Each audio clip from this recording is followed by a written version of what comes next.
You know what a partisan is? Yeah. Yes. A lot of people became partisans. Hirsh didn't become a partisan, but he came back to the ghetto. And one day he came to myself, my sister, and the fellow who was in charge of this tragedy, Meishka, and said, look, I wrote 2 poems. We couldn't just come to the room and read the poem. This has to be done very, very secretly. But Hirsh wrote another poem. Zog niet kemel als du gehst in Letten. What is... Komme wird noch unser ausgewählte Schau. Es wird erbeut und unser Tod nur seinen Tag. Komme wird noch unser ausgewählte Schau. Es wird erbeut und unser Tod nur seinen Tag. Beautiful. When Hirsh read it, he didn't have the music for it. And you speak Yiddish. He was silent. Sag nicht keinmal, an order, als du gehst dem letzten Weg. Do you get it? Yeah. He wanted to inspire us, so we should fight against the Germans, and we should never lose hope. Hope is a very important thing in life. We listened to the poem. So how many of you were listening? There were 4 of us. There was Hirsh, naturally. There was a fellow who was in charge of the trade union, Meishke. There was my sister, Bella. I have a twin sister who lives in Australia, in Melbourne. And myself, 4 of us. Naturally, we liked the poem very much, and people eventually started to sing it as a hymn, you know. Everybody needed some kind of spiritual support, something what would help him to survive and fight. And this helped us.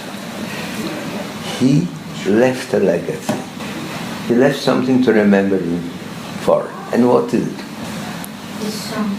The song. The song which you come to sing here. And every time when I hear this song, I remember Hirsh Glik, and I get my tears in my eyes. A good friend of mine perished. But he was a hero. Why? What's special about the partisan song? We always sing it. We always sing it, yeah? The song spread, didn't it? Spread like And what did it give people? Hope. And it was translated in many languages. People in France sing it, in Argentina, in Lithuania, in Russia, in Poland. It's such a famous song. And but you were one of the first people to hear it. Yeah, I was one of them. I was privileged. That's pretty amazing. So Hirsh Glik had it in his head and then finally wrote it down. And then Phillip was one of the first people to hear that song, well, as a poem. And then they actually found music that is actually a Russian song, and they matched it because it was a march. What inspired Hirsh to write the song? He was a poet, so naturally a poet wants to write. Like a musician wants to play music, a dancer wants to dance. That was part of his personality. But there was something else. We're living in the ghetto, where we never knew how long we'll survive, if we will survive at all. Because this song gave us the hope, the strength to fight against Germans, the strength to live. Because people not only need the strength, you have to eat to be strong, but you need spiritual support. What does it mean, spiritual? inside, like you need hope for, like, in your heart. Yeah, it's something in your heart which helps you. I was told that he was inspired by the events of the Warsaw Ghetto Uprising. Basically, people think so. I personally don't think, he never said it.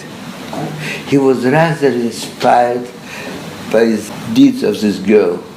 And by the partisans. Yeah, by the partisan. Her name was Kempler. Thank you so much. It's a pleasure. Ashane Dankai.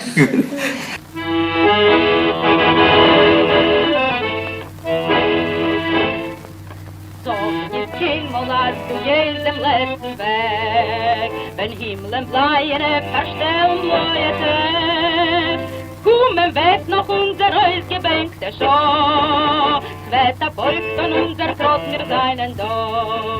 Weil kommen wird noch unser ausgebänkte Schau, Wetter beugt und unser Trotz wir seinen da.